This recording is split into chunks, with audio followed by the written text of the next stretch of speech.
We had to navigate that conversation of basically separating as co-founders, and we had to live together for 6 more months after that. Oh my gosh.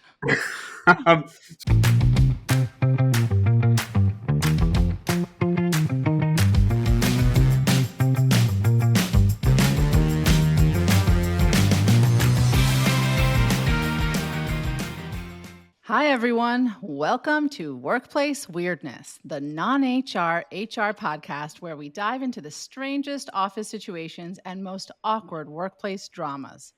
I'm your host, Maya Kadar Kovalsky, and I'm a former Chief Culture Officer and Head of People, and I've seen and heard it all. So truly, no judgments. This is a safe space to get real and explore the cringy, confusing, or chaotic side of office life. So grab your coffee, kick back in your swivel chair, and listen up. We've got an especially big helping of weirdness in today's episode, from Meta's layoff controversy to a recruiter's nasty double cross and an incriminating hard copy found in the office. Today, we're delighted to welcome people leader and Pangea founder, Adam Alpert. Adam, thank you for being here today. Thank you so much for having me, Maya. Adam co-founded Pangea, a company redefining the contract to hire model. Adam and a friend from Brown University started the company during the pandemic, initially helping the college market target potential jobs. And Pangea now provides remote work connections at all levels of experience in 155 countries. They're backed by many investors, including Y Combinator and Idea Fund. And Adam's also a founding member of the new NYC Founders Club, hosting social events for NYC's top venture-backed startups. So thank you for joining us today, Adam. It's a thrill to have a founder of a founders club here today, as well as your other accolades, of course. So why don't you tell us a little bit about your company? And for those who don't know, what is contract to hire? Why don't you explain that a little bit too? Absolutely. So as you mentioned, I'm a founder of a company called Pangea, or Pangea.app. We are a global talent marketplace that helps companies access, interview, and hire talent from across the globe who are available for part-time to fractional to full-time work opportunities. Here at Pangea, we believe that great talent knows no border. And in this day and age, you can access some really high-quality talent, not only in your own city, but across your country and really across the globe. So that's a bit about what we do. And, we're very bullish on the future of work and the fractional space. So what is that? I want to just break it down for me exactly. What is fractional? Is it part-time? Is it temp? What is it? Yeah, fractional at Pangea, we view it as being more part-time, right? So we actually start off more as a freelance platform. Now, when people think about freelancing, they think about, blog writers, project-based, hey, I need to get someone to make a logo for me. And they tend to be more one-off projects. At the other end of the spectrum, there's been a trend towards fractional executive recruiting. So larger companies for years have tapped into senior fractional CFOs or COOs or CEOs, folks who can come in almost as consultants, but really roll up their sleeves and get stuff done. But you might not need them for 40 hours a week, right? You might be able to work with them for 10 or 20 or 30 and save a little bit of money in the process, but be able to move up market in terms of levels of experience and seniority. Here at Pangea, we are expanding the use of that word fractional to include not only executives, but also managers and specialists and other independent contributors across the board and across the org. So at Pangea, you can hire someone who maybe is a bit more of an independent contributor or specialist who, again, maybe you don't need to hire someone full-time off the bat. Maybe you're experimenting with a new social channel or new marketing channel, and you want to bring someone in who has experience with email marketing or building AI voice callers or working on other initiatives where really you only need someone for 20 hours a week. It's akin to the transition we saw on back-end server hosting years ago with a move to the cloud. Everyone probably remembers this discussion of the cloud. Well, what made the cloud so revolutionary was the fact that you don't need to buy all these expensive on-premises servers anymore if you don't need them. You can simply go to Amazon or go to Google and basically lease some server space and only pay for what you're using. And what we're seeing now is this trend happening in the talent space as well. Some call it the human cloud. Here at Pangea, we talk a lot about fractional. And with today's lean startup mentality, it's all about being really efficient with your spend and being really surgical in one's hiring needs. Right. And I also, want to kind of harp in on one word that you said, which is experimental, right? It's experimental on both sides. Both the talent gets to experiment with the company and the company gets to experiment with the person, correct? Right. And that's really what you get with more of this contract to hire or temp to perm model. We went through a startup accelerator called Y Combinator. And one of their hiring hacks is before you hire someone full time, you should work with them on a project or work with them as a consultant and see if it's actually a good fit. Because some people are really good at interviewing and they're really good at marketing and pitching and selling themselves. But when it comes down to working together, it's a whole different ball game, right? It's similar to when if one is dating, right? You want to date someone before you get married, right? You want to get to know someone and see how you work through issues and problems together before you take that next step. And hiring is a relationship, right? You want to understand how you communicate, how you work together. And this notion of bringing someone in as a fractional person, or it could even be full-time as a contractor, right? So that's the temp to perm or contract to perm. Work with them for a period of 3 to 6 months, see how they integrate with the team, see how you work together, see what they're really capable of. And it will give you much stronger signaling on if they are a good long-term fit for the company. Yeah. And so just so I understand though, as far as talent, do they often take a few roles at the same time, or are they usually trying to, maximize that relationship? It depends on the particular engagement, right? So we certainly have engagements on our platform that are more 40 hours a week, full time. The client and the talent just want to focus on that one contract. And that's what they do, right? They'll come in, they'll work on a single contract. And that's really the primary driving force of what they're focusing on. Then we have other engagements where they're part-time, they're 20 hours a week. And on that front, we do see the talent oftentimes filling out their entire income with not just of one client they're working with, but with several. So they might have 2 clients that are each 20 hours a week, and they split their time between them.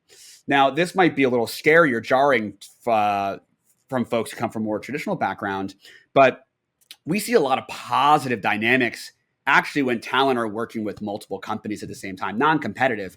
And it's because they're learning how different teams operate. They're being exposed to more problems, more challenges, more features and things getting developed.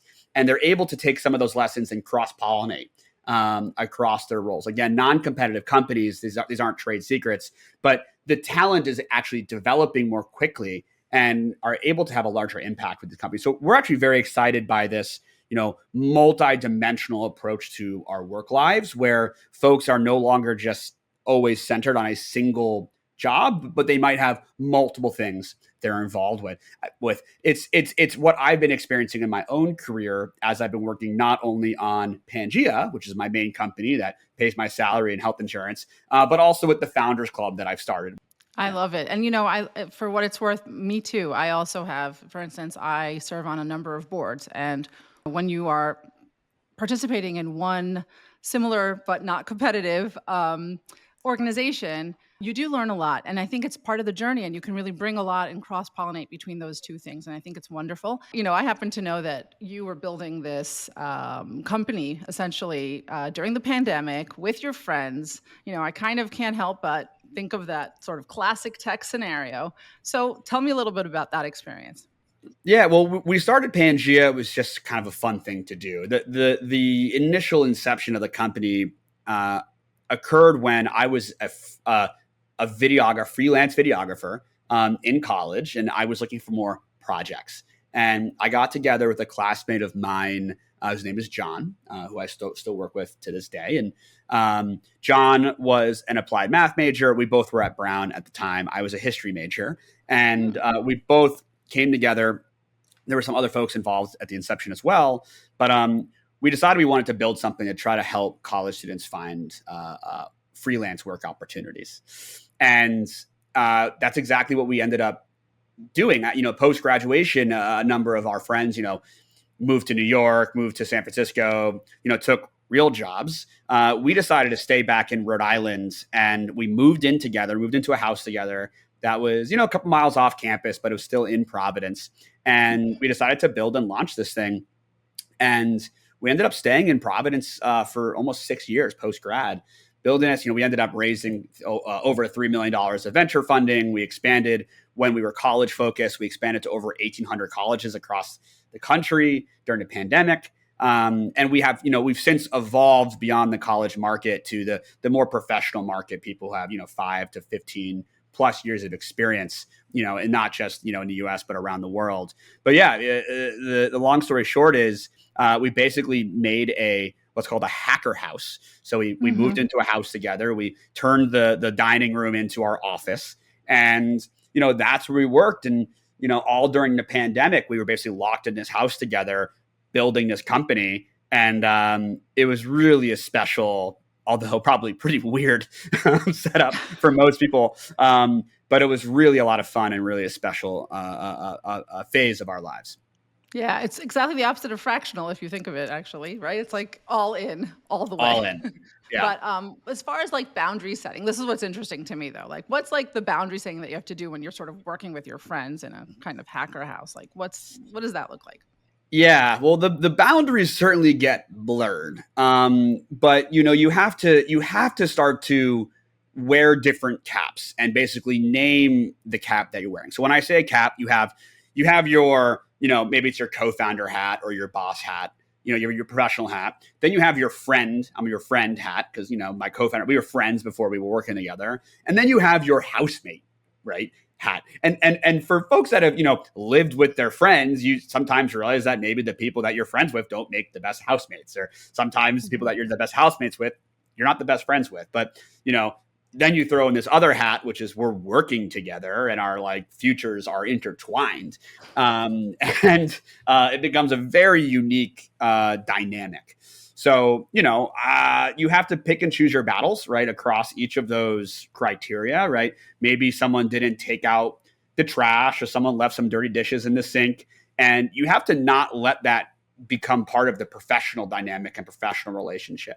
Maybe someone lets you down as a friend, right? But you have to not let that get in the way of being a good housemate to each other, right? So, most people listening to the show, I'm sure, have experienced their own dynamics across this board, but this was all tossed in. And on top of that, we had the pandemic in the middle of this. So we were all like locked in a house together. It wasn't like you can just go and travel for a week or go spend time with these other people in your lives, because basically our team and our house became what was called a pod. Right. And you have to like basically pick the 3 or 4 people that you're going to quarantine with and spend time with. And that it was actually our company that decided to quarantine together and live together. I think that's wild, I have to tell you. And then obviously, if you need a breath of fresh air, you have to go to like the corner. Like you don't really have very many places to go, I guess. But no, go to your room. At least it was a house, not an apartment, right? Yes. But that's cool. Any other like anything? This we call this show Workplace Weirdness. So I'm curious, did you have any interesting or weird sort of occurrences that happened with this setup? I mean, did you ever have to fire anyone, for instance? There were many awkward and interesting situations. We had another co-founder that was working with us at one point, and he was living with us. And at a certain point, the co-founder relationship wasn't really panning out. And we had to have a very difficult conversation about transitioning that relationship to more of an advisory type of role as opposed to being involved in a day-to-day. And, we had to navigate that conversation of basically separating as co-founders. And we had to live together for 6 more months after that. Oh my gosh. So you're seeing each other every single day, and you have to be roommates, and you have to, you have your personal lives intertwined, and we had been friends as well. So that was a really complicated situation to navigate and get through. And it had been a really scary one to confront. Right. And, I think we probably pushed it off for, people are always afraid of firing someone, right? Imagine you're living with the person that you're firing, right? Yeah. Oftentimes founders like push off that hard decision because it's an awkward conversation. Imagine having that conversation and then seeing that person that next night, the next day, and every single day after that for 180 days. Right. Because And you having live the whole together. friend group with you as well in certain Yes. ways, right? Yeah. Yes.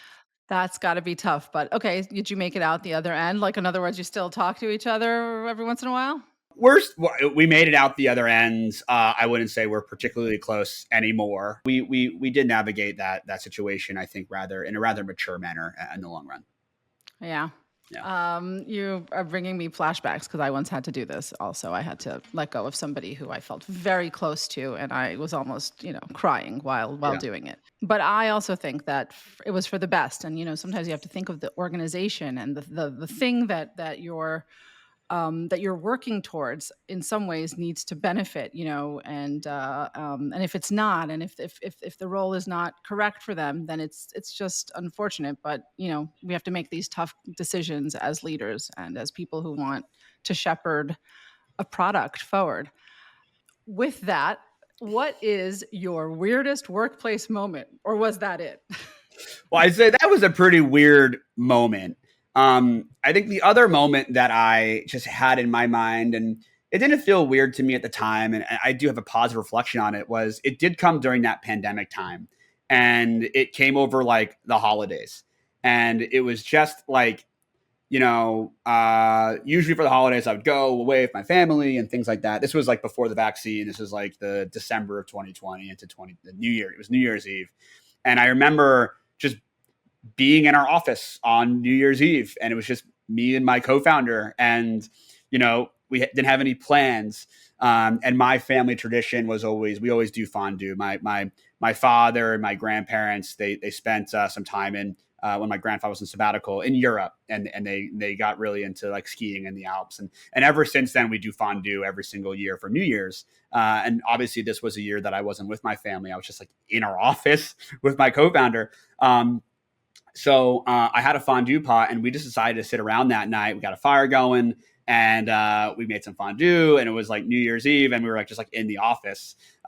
This was right in the moment where we were starting Y Combinator, the program, like the next week. Mm-hmm. So we were just talk about the opposite of fractional, like fully invested. So I think spending New Year's together in our home, which was our office, just together. Is a thing that most people don't experience in their lives, of just like you spend the holidays with like your business partner alone in the office. Yeah.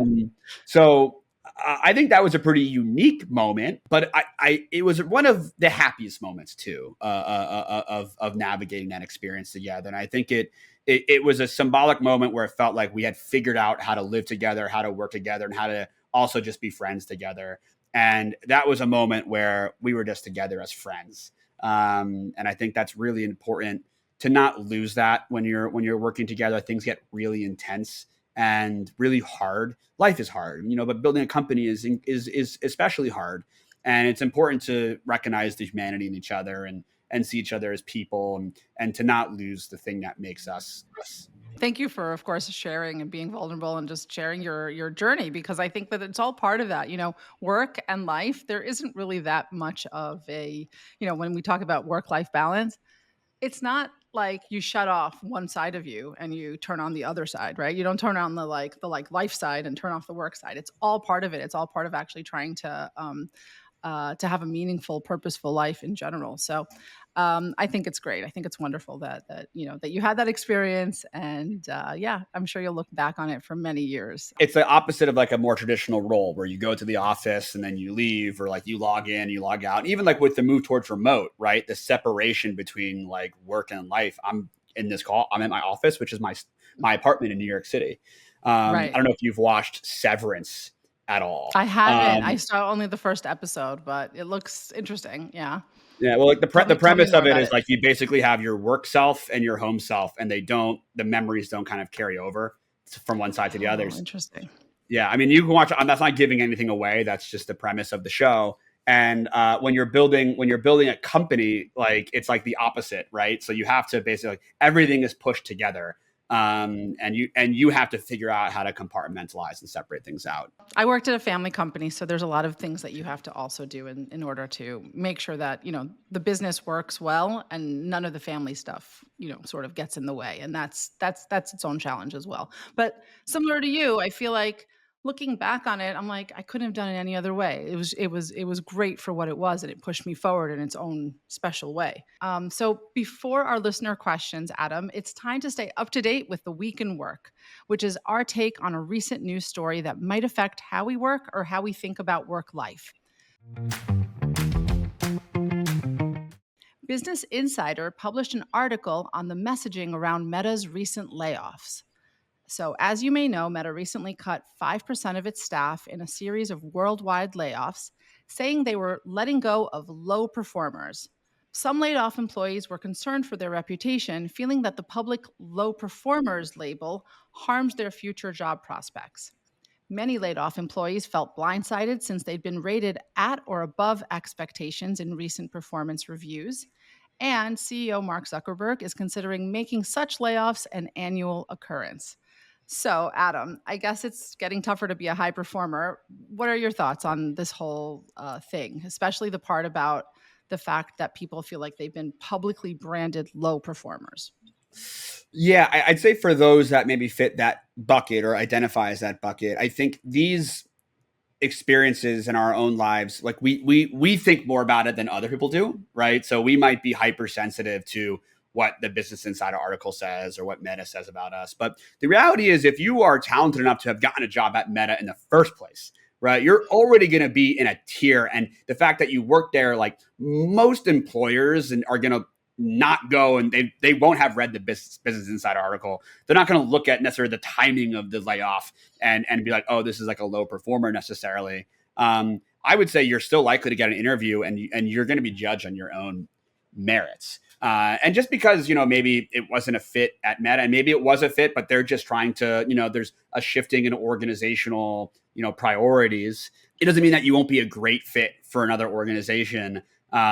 So I definitely wouldn't let that like weigh on you too much on your conscience. This is something that's been very typical in the finance world for decades, where every single year they have these performance reviews and they lay people off and they kind of make room for like the new grads.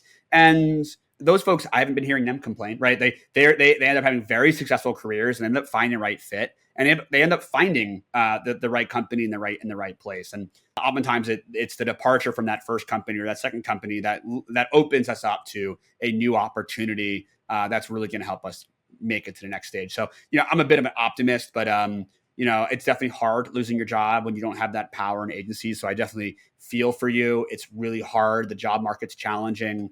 But I would, if you're at Meta and you're affected, just know that you were good enough to get into Meta. You're good enough for any other company in the world. So stick with it. Yeah, the thing is, the challenge is for those who work at Meta, they usually want to go and work at things that are, comparable. So it's either Google or Amazon or something like that. But assuming that they don't, in other words, that label maybe could harm them. I don't know. I think that it's maybe not the best approach for a company to make a claim like, like these are all of our low performers. Like they could have picked so many different reasons for why they were letting people go. They could have talked about the company rather than like the employees themselves. And that might have actually been smarter. But so it's interesting that they're willing to be out there and public with that statement.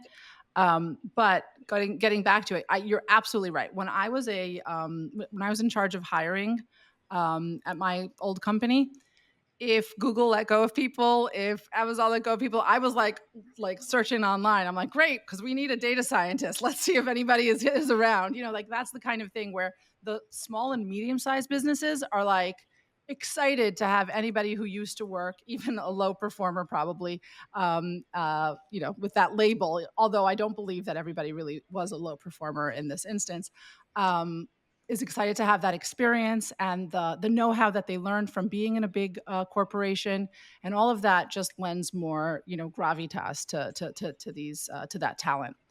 Anyway, yet to be seen. We'll keep watching and we'll learn, but it just shows you that tech companies are no longer the utopias of job security and, free kombucha they used to be. So, um, 100. And this has been a bigger trend. And is like, there is no job security anymore. And this is, I think, something that people have become aware of, right? You've seen a lot of people working at these companies for 10, 20, 30, 40 years, and they get laid off. And it's like, well, what do I do now? And it's difficult. It's challenging. And maybe it's changed more in recent years than it was previously. But, I think it's important in life to not take anything for granted ever. And like know that things are impermanent, right? And it can be exhausting and maybe not the way that you would want to run a company or the way that a company ought to be run. But like with a startup, right? I have to fight every day to keep the startup alive, right? And if I don't fight to keep it alive, I'm out of a job because the company doesn't exist anymore. And I'm like, well, maybe I want to go work at big tech because that seems more secure. But then look, all these examples are such that, well, no, the big tech, they go through layoffs, they overhire, like they overinvest in one space. That space doesn't pan out. They clear out entire teams, right? You've seen Apple do this. You've seen Tesla do this. You've seen Google and Facebook. You've seen all these companies do this. So it is scary, but I think it is a reality, right? And I think that if someone needs a wake up call, here's the wake up call. Like, don't take anything for granted, right? Like the company's priorities can change and you could be out of a job tomorrow, right? Which is, again, why I think kind of the fractional consulting world is interesting, because you can kind of have other things going on the side, such that if you are in the unfortunate position that you lose that main job, you're not like doing nothing, right? And you have maybe some other opportunities that are working for you. right, in the pipeline. Yeah, it's really interesting. So actually, now we're going to go to a quick break. Coming up in our next segment, a listener asks, is it time for a spot of sabotage? Well, we'll see. All right, let's go to break.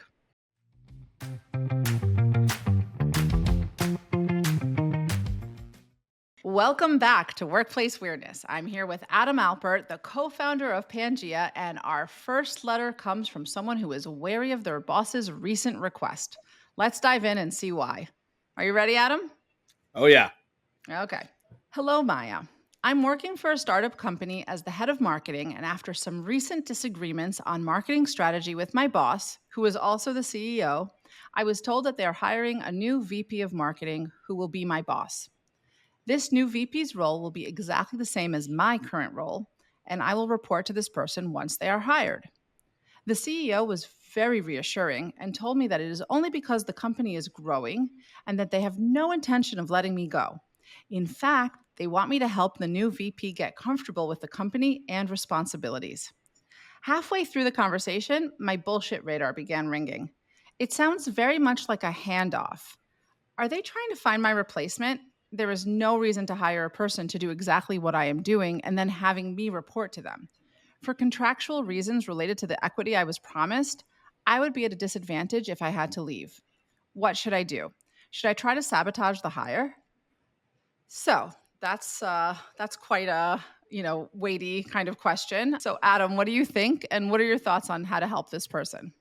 Well, it's a really interesting situation that this person brings up. I think I kind of want to tackle it backwards. The first thing I want to bring up is like the equity piece. I think equity is oftentimes misunderstood, right? And they use the word like promised, right? Like there's probably a contract that indicates what your options and what your equity would be as it vests over time, but the employer could let you go and you might not vest the equity, right? So just know that piece is a two-way street, right? You don't want to walk away from the equity if they weren't going to fire you and you were happy in that role, right? You want to stay, but know that they could still fire you and you can still not get the equity, even if you were promised something. Depending on where you are in your, I would imagine there's vesting on the options and the equity as typically. That's the standard.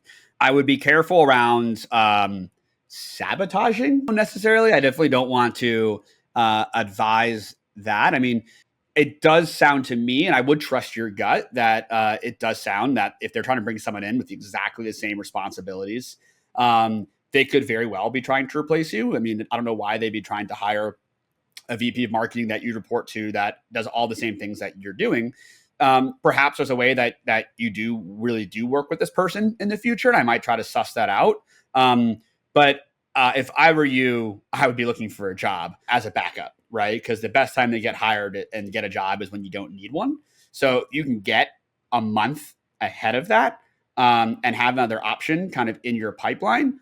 that's my personal advice to you. And it goes back to what we were saying before of like, you don't take anything for granted. The worst case outcome here is basically you help them onboard someone, you don't look for something, and they fire you, and you're at square zero. You can think about like a Punnett square kind of in terms of decision making there. So if I were you, I would be updating my resume. I'd be applying to jobs and just seeing if you can get any bites. Also helping this employer with the hiring process and the onboarding and leaving goodwill there. Maybe they don't end up firing you and you don't get a job and you're still there. And maybe you do go different ways, but you have something else lined up. And maybe you do get something else lined up and you're getting paid more money and it's a company you're more excited about. And they have someone to replace you. So that's my advice is I would be really starting to think about if they were to separate ways with you, what you would be doing next. So first of all, Adam, I completely agree with you on, this is the time for this person to sort of, they've been alerted to the fact that the company is possibly thinking of switching direction, and it's a great time to start looking and to start understanding, what the possibilities are, both within the company and outside the company, because they could actually also, if they really love this company and they think that the equity piece is very important and maybe it was more than just promised, maybe there's actually a contract of some sort, they're incentivized in some way to stay on. So then I might say look first inside the company to see if there is something else. Maybe you can transition into a different role that could still keep you in the mix and you could still be useful. And you know what, for what it's worth, that's sort of a very startup mentality as well, right? It's like there's always stuff to do and there's not always enough people who can do it. And if for whatever reason the management team is not as happy with the way, the marketing side is going, maybe there's other places where you can still give a lot of operational help. And that might be the direction. The other piece is, I just definitely trust yourself. Like what you're hearing and what you're seeing, what you're perceiving is probably true. And in the sense that this company is, I guess they're going about it not the most straightforward way. I think you also have to be protecting of yourself. You don't have to go about it the most straightforward way. In other words, I think that you need to make sure that you're taking care of yourself first and look into the equity piece, for instance. This is the time to do it. Figure out if there's a way to still be able to retain some of it, even if you exit. That's part of being aware and being able to advocate for yourself. And then the last piece is we did talk about the sabotage. This person is asking, should I try to sabotage the hire? I cannot, in good faith, say that you should sabotage anybody. I also think that, like, first of all, what does sabotaging the hire even mean, right? If you're involved in the hiring process, you could hire the wrong person. I guess, if you're training the person, you could train them wrong. But the way that boils down, you're only going to be left with just looking bad, I guess, in the eyes of the company and the eyes of the people who you work with. So I would really steer away from that because I just think that is just not the way you want to show up in the world, because it will haunt you also. Like things like that, you even think that you're going to be smart about it.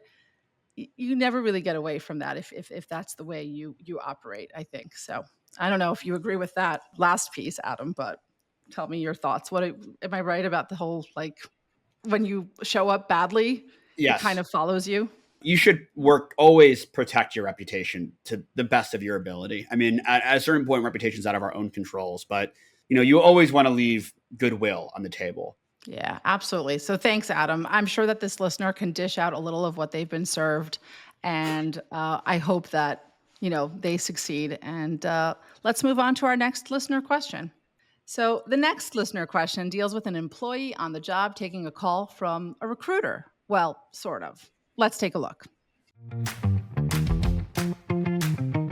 Dear Maya, I've been working for a small company for about a year, and recently there's been quite a bit of turnover, with some colleagues moving to competitor companies.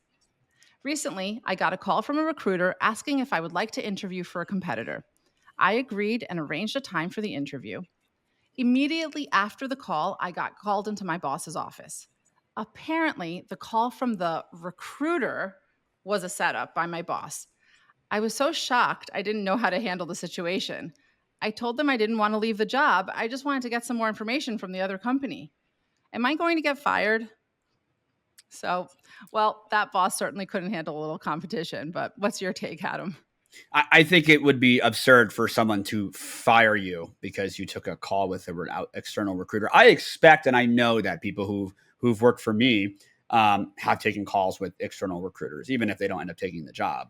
I don't hold any animosity towards them. You know, at the end of the day, we all need to look out for ourselves, right? So you didn't do the listener didn't do anything wrong by taking a recruiter call. I think that is egregious behavior on behalf of the employer or whoever the manager is to do something like that. I've never heard of someone behaving in that way. And to me, that's a major red flag, right? It's not like you take some loyalty pledge to your employer, Absolutely. right? And Right. you can't talk to anybody else, right? It's their duty and responsibility as a leader to retain you and excite you, right? So I don't think it's something that is a fireable offense. I think you have now signaled that you're open to talking with other, you know, companies, so it might make them feel like you're not, necessarily reliable. I'm just trying to think about it from their shoes, right? But I don't think it's a fireable offense, and I would say that if they were to fire you, that would be a wrongful termination. Personally, Absolutely. No, yeah, but more than that, it's like it's a setup. In other words, they're not only it's like entrapment. Yeah, exactly. They're trying to test your loyalty in a way that is totally not it just doesn't look well on them at all. I was going to say the same thing as you. I was like, just be a better boss, be a better company, be a better culture. Like, just be better. Like, you obviously are like, right now it feels like I don't know which company this is, I don't know what industry, but it kind of feels like they sit around all day and are like, how could we test the loyalty of our employees? Like, let's see what we can do. It's just very, it's crazy.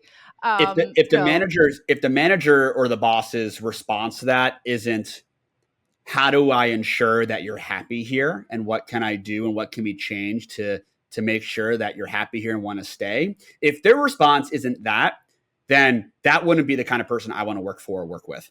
right. That should always be a leader's thinking. Like, if you want people to stay, you need them to want to stay, and you need to keep helping them grow. So if his response is that of anger, of like, you're not loyal, then I know the job market's tough, but like, that to me would be a signal of like, this is not a long term. This is not the person I want to work for a year from now or 6 months Right. from now. I even had Um, the thought that maybe they're actually trying to create a situation where you would wanna leave. Like, maybe it's a little bit of like, I don't know, it's a little bit strange, I have to say. And then the other thing that came to mind, is that maybe this is a way for you to get fired. Like, maybe they wanna fire you ahead of time. In other words, they it's a way to, like, I think you used the word entrapment. It's a way to entrap you.